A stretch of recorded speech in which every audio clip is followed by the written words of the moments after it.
Thanks for coming on to the podcast today. Really appreciate it. Thanks. Really appreciate it. Yeah, it's a pleasure to be back on. Yeah, this is round two, guys. We had some audio issues a couple days ago, so today it's better audio. We're sounding pretty good.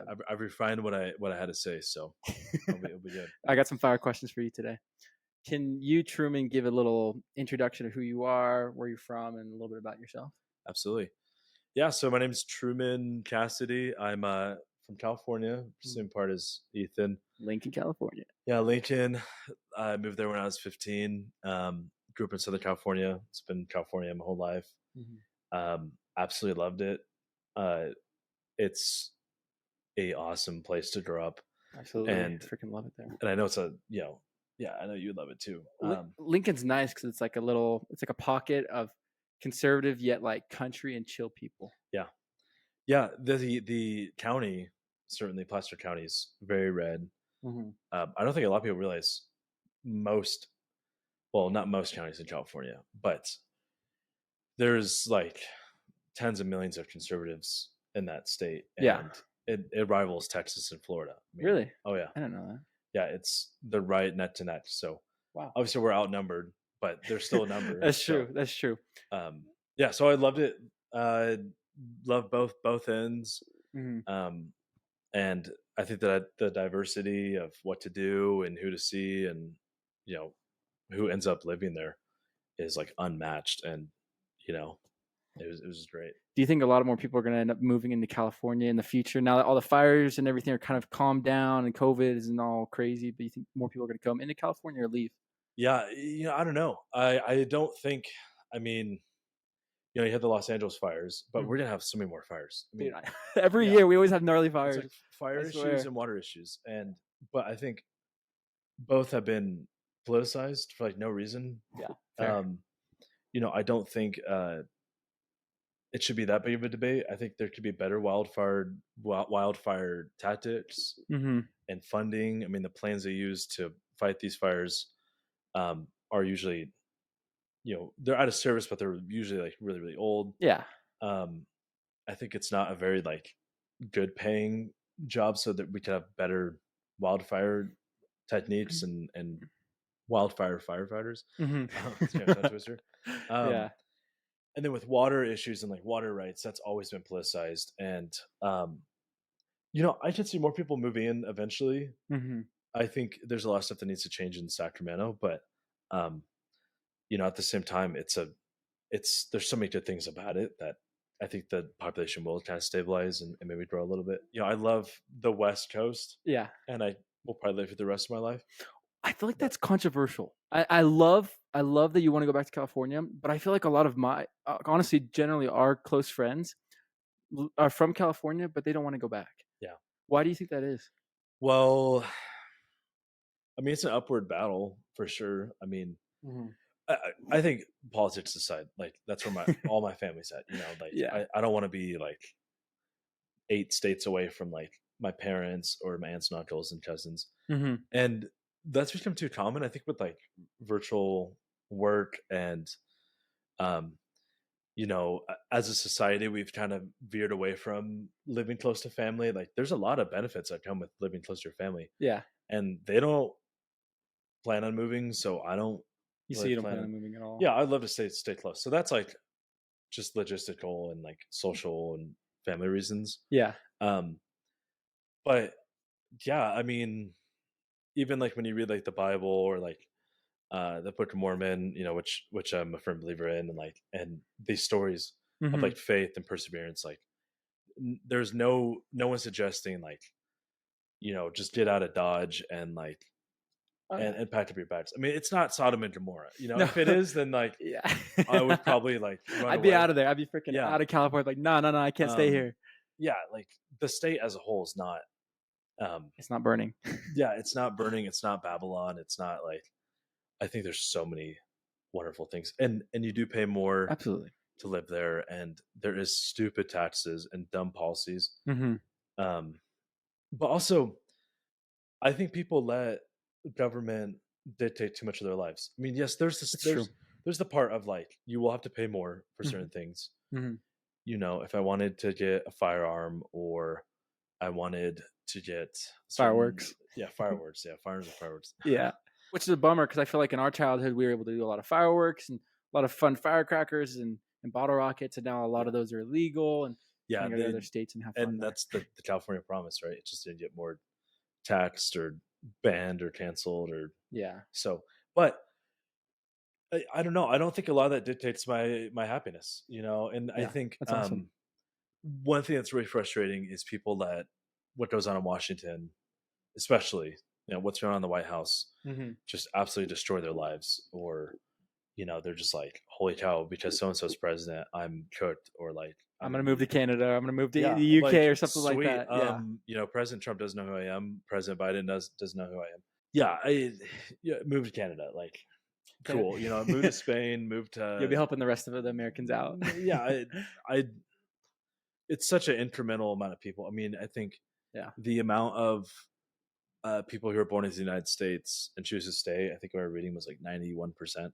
Oh wow, that's So crazy. like, you know, 91%. join the 9% that revokes their citizenship. But like, Uh, cool. I mean, you do you, but um, unless there was like blatant misuse of power, like fascism, hmm.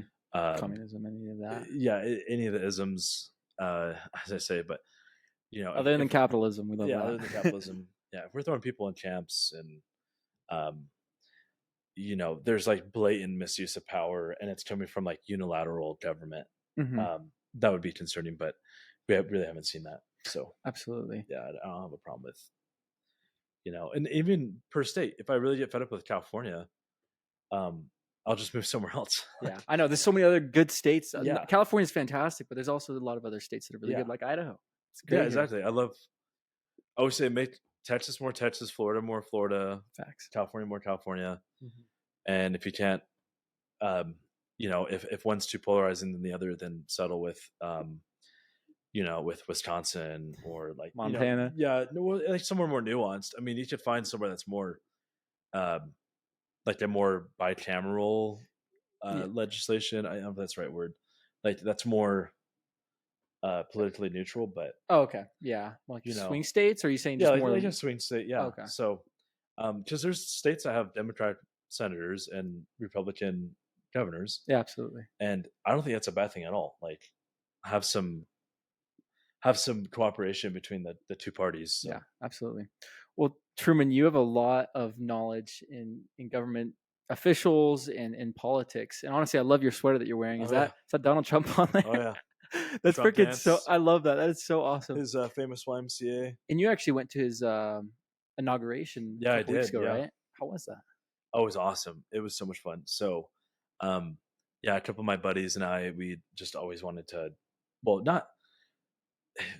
I think this was on the books for a while, but You're talking about last year about it too. yeah. So, you know, I guess backtracking with the 2024 election, Uh huh. I did not really know what was going to happen for the longest time. Yeah. I think I had a soft prediction that he was going to win. Uh So I huh. had this running joke with my buddies, like, hey, if he wins this, then like I'm totally going to go to the inauguration, Yeah. and that seemed so crazy for the longest time. Anyways, Yeah. once we got closer and closer, like, and he pulled off that historic win. Mhm. My same buddies were like, dude, like, are you gonna are you gonna You gotta go. hold to your Let's word? go see it. Let's go see Yeah, like, Trump. are you gonna hold yourself to your word and do it? Absolutely.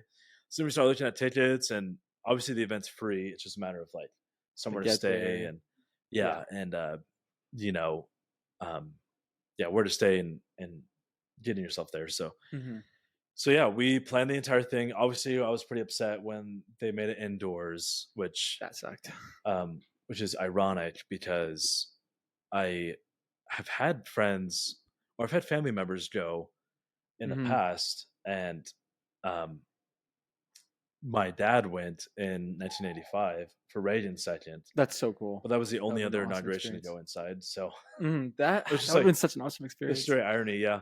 Yeah. So, anyways, loved it, had a ton of fun, and the whole city was like beaming red. Yeah. So That is so cool.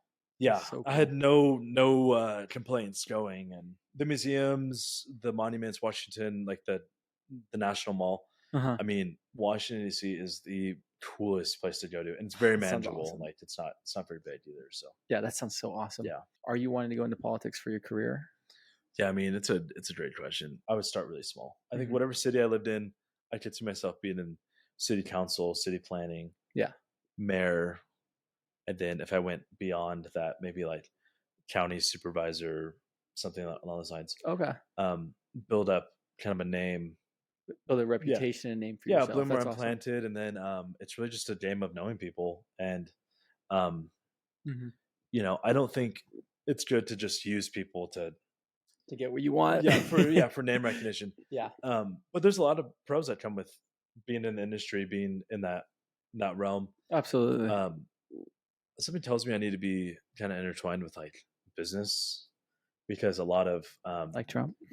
yeah, well, a lot of I'm I just don't kidding. know. It's a cool way. Yeah, there's a lot of like Silicon Valley yields a lot of political power because you Mhm. have a lot of these guys that are kind of in their billionaire circles, Mhm. and there I think where money follows, politics follows, and vice versa. Yeah, absolutely. And see, and I want to be cognitive of that. I don't think you need to be necessarily rich to be a good politician, but Oh.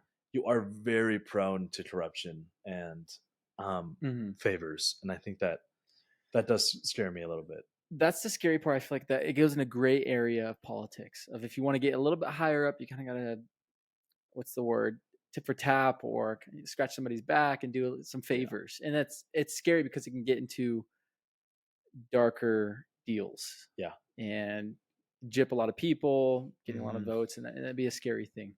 And so I definitely would be scared and a little nervous, but I think you Yeah. could totally get through it, dude. Yeah. A lot of bat scratching um, and principally, like at the core, being Mhm. a politician, it's public service, Absolutely. and it's not like that. That is the definition. Yeah. Essentially, you want to do the public good and serve Mhm. them. Mhm. And I'm not in favor of like a senator being in power for 35 years, Mhm. because I think the longer that becomes, the more disengaged and the more separated you are from your constituents. Mhm. So, um, and so that's kind of where my take with things. And Yeah. with Vice President Vance, I think he's excellent. I mean, he's 40. He's a young guy. He's got a Yeah, beard. He's got a good yeah, he's got a family. good beard, and which I'm all a big fan of. We haven't had What more do you official, need, yeah, we haven't honestly? had official hair in the White House in a really long time. Yeah. Um, and I'm not totally knocking on Trump, but I mean, he's a hair under 80, Mhm. and um, Vance could be that youthfulness that we need, and whether that be in Congress or in the executive, Yeah. you know, being young and being sharp is something that's truly a gift, and Mhm. um, I don't think we need 24-year-olds, per Yeah, it's a se in little Congress. nerve Yeah, wracking but I getting younger mean, people, but but you can yeah, like trust they don't them. have to be like in the tail end of their career to get into politics. Governors are kind of the sweet spot where you can get a lot of praise for what you do, and you're only representing, a specific region, Yeah. geographic region, whereas presidents get slammed with everything. It's either the Mhm. weight of the nation or international issues, and Mhm. how do you deal with stuff abroad? And um, Yeah. it's funny. Some of our best presidents have been praised for how they got us out of wars and like through the hardest times. Abraham Lincoln Mhm. should get all the praise in the world for what he did. And most presidents aren't celebrated or remembered for the wars that they prevented. It's the wars that they get people through. And Wise so I think I words. would go in there not wishing any of that Yeah. because that's horrible and that costs lives and stuff. But Yeah.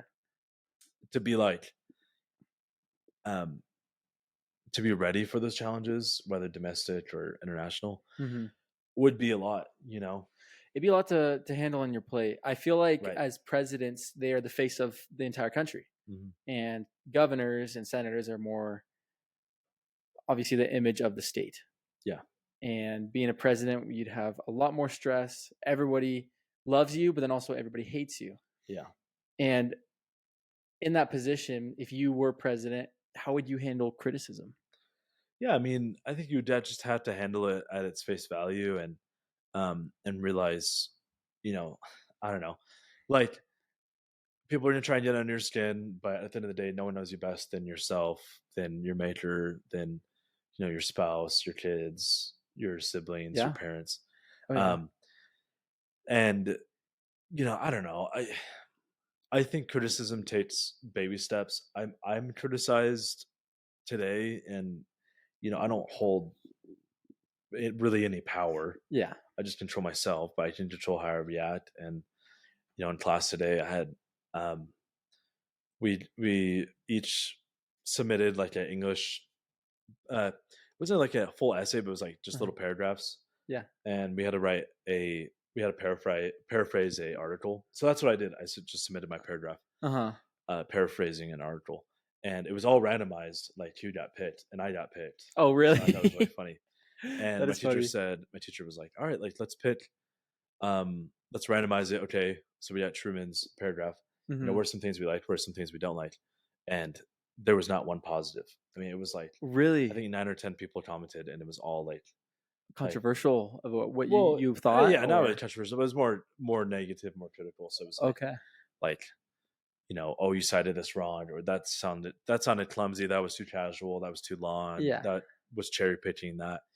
And Mhm. like while it was frustrating, I just kind of sat there and it was like, okay, like Thanks, yeah, guys. I guess it was trash, but like Thank you. I mean, I don't know. I Yeah. thought it still sounded good. And I guess part of it is you have to take criticism and just walk away and realize um I mean At they said what they said, and yeah. you can still be at peace, knock Barack Obama for Obamacare Yeah. or get on Trump for something he tweeted last weekend. It's like both are going to take extraordinary amounts of time to fully analyze. Some Mhm. things more than others, um, but certainly like you will be criticized for things in the moment that Mhm. may age like wine or Mhm. may age like spoiled milk. So like you might It's a have funny both, analogy. but you have to be willing to have both. Yeah. I I think I honestly feel a little bit bad for politicians because whatever they say, it's either gonna be taken for good and or bad. But most of the time, recently, I feel like a lot of the politicians have been saying a lot of controversial and or Mhm. negative things toward the public, or just out there and not really caring on what they say. Especially like our president right now. There's some Mhm. things he may have said that were really rude, and it's like, well, you said like, watch what you're saying because we voted for you and we have hope that what you're doing is like actually helping our country. And if they're Oh saying yeah, kind of more negative things or putting negative images out there for themselves, then we're not going to like that. right. Well, you have the great bulldozer, the great wrecking ball, and that's our president. And Hmm. and to understand politics in the last like 10, 15 years, I mean, he really has changed the game. I mean, like when we say like Trumpism, Hmm. um, and I think there's argument for both ends. So really funny. I think it was 2014 or 2012. President Obama at the time gave a State of the Union Hmm. address, which the State of the Unions I don't really feel like the most um, in support of, because a lot of it's just kind of like I don't know. It's a lot of showboating, and like people will clap Yeah. almost incessantly for everything, and then it becomes like very politicized if you clap or you don't clap. Yeah. So, anyways, but the seat of the president has always been, or the stand, it's always been respected. Hmm. And there's this really funny clip where I can't remember the congressman, but President Obama's speaking, and he's like 4 rows away from the stand, Hmm. and he says as loud as he can after Obama says something, and this congressman just yells, "You lied," or Oh, like "You lie," wow. and the whole chamber just groans. And Nancy Pelosi, who I think was Speaker of the House, Really? or at the time, she was up there behind the president, Hmm. and her face is just Like pale as like ever or red? she's no, she's just flabbergasted. Oh, jeez. And they you can find post State of the Union interviews, and Hmm. everyone just saying how this is the worst thing ever. Like this is just absolutely, you shouldn't yell or cut off the president. And I think there's argument to be made, but Yeah. it's just the irony that in February 2020, Nancy Pelosi, somewhat infamously after President Trump's speech, Mhm. took it and just ripped it straight in half behind him. I feel like the You know, whole public just loves Trump. He's literally like, I mean, he's a celebrity. He's a yeah, businessman. He's a celebrity. He's now our president. he has a lot to offer as an entertainer to the social media. Yeah. And he gets so much attention. He's working with Elon Musk now, and all the CEOs of Apple. You got Tim Cook, Mark Zuckerberg, Elon Musk, and the CEOs of Google and all the other platforms. Mm. And he's really trying to get them all together to work towards one goal. To my understanding, I would think that's what he's trying to work towards, is to use social media as more of a tool, maybe, or trying to get the CEOs and figure something out. I mean, one thing, I've never met him, and I'm not in those circles by any means, but we know that from people that really feel like they know him and respect him, on a personal level, that he's the same on the outside as he is on the inside. Yes. There's a really funny video you can see of his family and like his close aides, and they have his Twitter account or his X account and his Truth Social, and he'll just sit in a chair and just read off what he wants to have said. Yeah. And they'll tweet it in real time. I did see that. I saw that little video of that. Yeah, he was with either with his daughter, or it was just some blonde girl, and he read some stuff that the Kamala was saying, and then he instantly just posted it on X, and I was like, oh, that's hilarious. Yeah, so it's super funny. But I'm very weary of non-elected officials kind of getting under his skin, getting yielding that power. Elon Musk, I'm sure he has a lot to do. He's a CEO of like 7 companies. And I'm not exaggerating. I mean, he's in the mining business. He's in the space business. He's doing social media. But he wasn't elected. I mean, I just he was appointed by the president. But, I want, I don't want him in the Oval Office whispering in his ear by any means. I don't want Tim Cook to do that. I don't want Zuckerberg. I think those guys have plenty to do and have their own private responsibilities to do in the private sector. So you wouldn't want them to be in the politics, is what you're saying? I think they can be advisors. Okay. That kind of implies they whisper in his ear. I think they could give advice and counsel. Yeah. Should they get presidential briefings? Absolutely not. No, I agree. Should they have classified material? No. I think you leave that to the highest echelon of politics, and you don't let you don't have private interests walking there, because again, we talk about favors and influence and stuff. The money will follow, and I don't think that money should be in there. So okay. Well, those are some really good comments, Truman. I super appreciate it, and I'm glad we can have this little discussion about politics. And I think it's awesome that you're running for president, or would like to run for president in the future. I think it'd be that or governor or any political part. I think that'd be really awesome. So I just want to shoot out your little Instagram just to kind of promote you for future reference. Sure. Your Instagram is Truman_22. Yes. Is that right? Yep. And it's the word underscore. So. It's actually the word underscore. Okay. Well, I'll put in the little link below. You'll find it pretty easily. There's not a lot out there. So okay. But yeah, we'll see where life takes me, and I'll be very curious to revisit this in decades down the road. Yeah. Hopefully it's still on the interwebs, and heck yeah, and see what the different issues are of our day. Absolutely. Well, thank you so much for being on the podcast today, Truman. Really appreciate it. Thanks, Ethan. Appreciate it. You got it, bro.